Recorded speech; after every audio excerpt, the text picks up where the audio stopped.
So hello, if you are new to my channel, please subscribe to my channel so that you will get all the notification of the latest videos. So students, today we are going to study about how exactly the urine is formed. You might be wondering how this urine, what is this urine is called as, especially those who are not from the science background, they'll be wondered to know that how the urine is produced in our body with the help of a renal system. So let us study first with the urine formation. Now, the diameter, this is the structure of a nephron.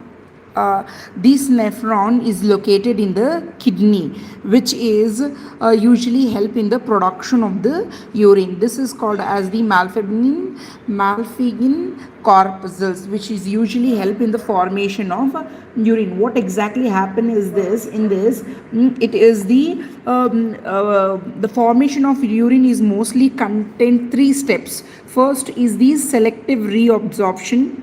That is the first is the ultrafiltration. Second is selective reabsorption, and the third one is the tubular secretion. So where exactly these three steps takes place? The first step, that is the filtration of urine, takes place here in the malfibinin, in the Bowman's capsules. Here is the first step, that is the ultrafiltration of the urine, ultrafiltration. Then second step is takes place in the selective reabsorption, that is here in the proximal tubulated convoluted tubules. And the third step is the tubular secretion in the distal, that is here part distal convoluted tubules.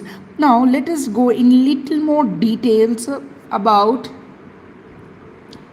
the Bowman's capsule, where what happens exactly in the ultrafiltration.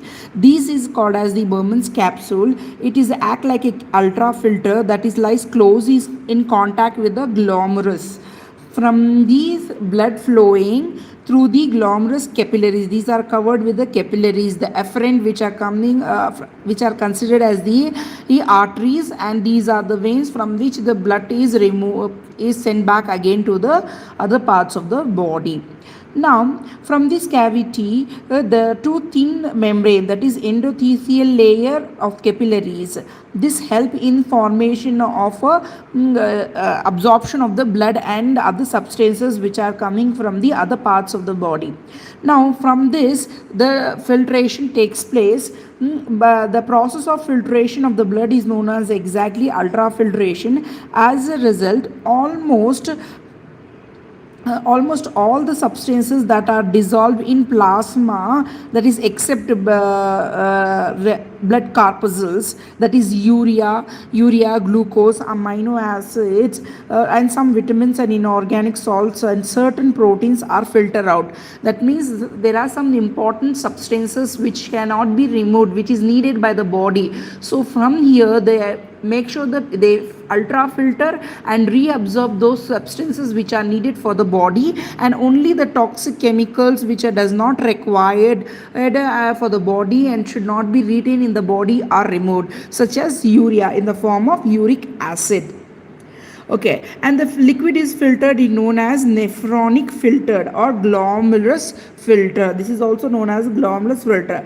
And around 120 ml, around 125 ml of per liter per minute, or 180 liters of nephronic filter per day. It's going to make around 180 liters of filtration takes place in the first step.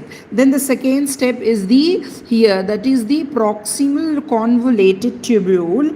In these, substances which are valuable for the body and necessary for the body metabolism and diffused back into the nephronic filter.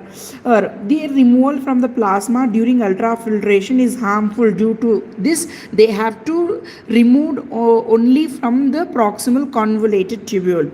Now, once this is done, the selective reabsorption also takes place in the PCT. Approximately almost all glucose, amino acid, minerals, and water and etc. are reabsorbed in the blood through proximal convoluted tubule. They help them to return back to the blood in a descending order, in the descending limb. Active and absorption of sodium chloride takes place here without the water molecules. Now, absorption of water in the Henle's loop. This is like a loop-like structure.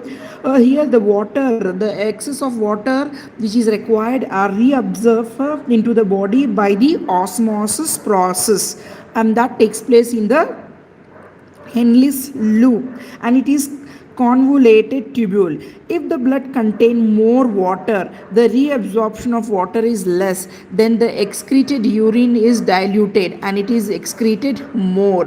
That is why most of the time you see the more amount of urine has been excreted out. In case of water concentration in the blood is less, then the water is reabsorbed from these glomerulus filter and through a process called as the osmoregulation. Here the osmoregulation takes place, and during that time, per day at least 1 to 1.5 liter, around 1 to 1.5 liter of urine is being produced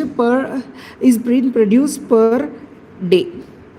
Now this urine is left with urea, water, and certain salt. So I think you all know the composition of the urine. It is 75 percentage of water, 2.5 percentage of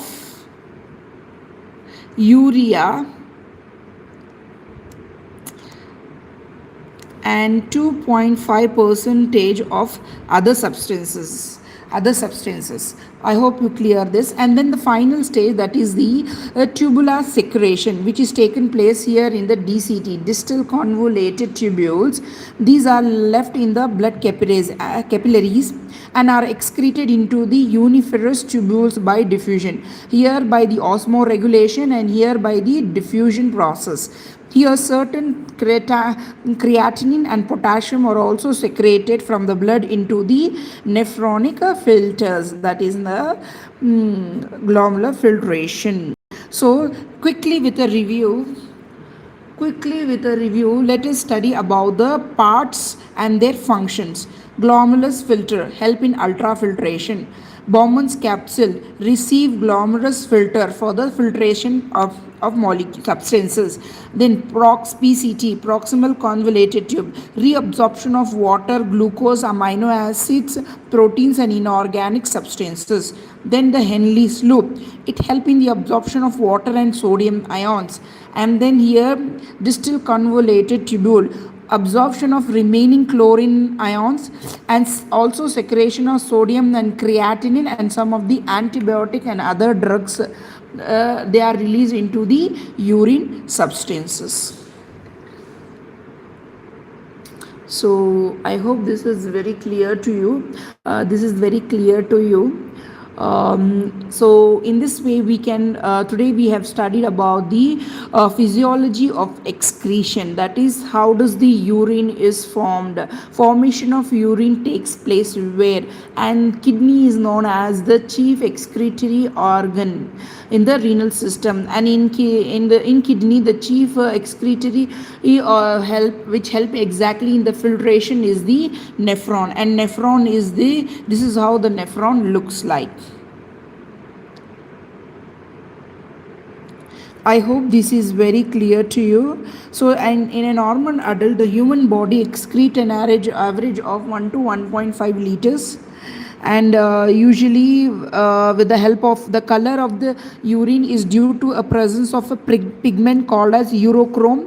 Urine contain 95% of water, 2.5% of urea, and 2.5% of other substances. And through this collecting duct, it has been removed from the urethra.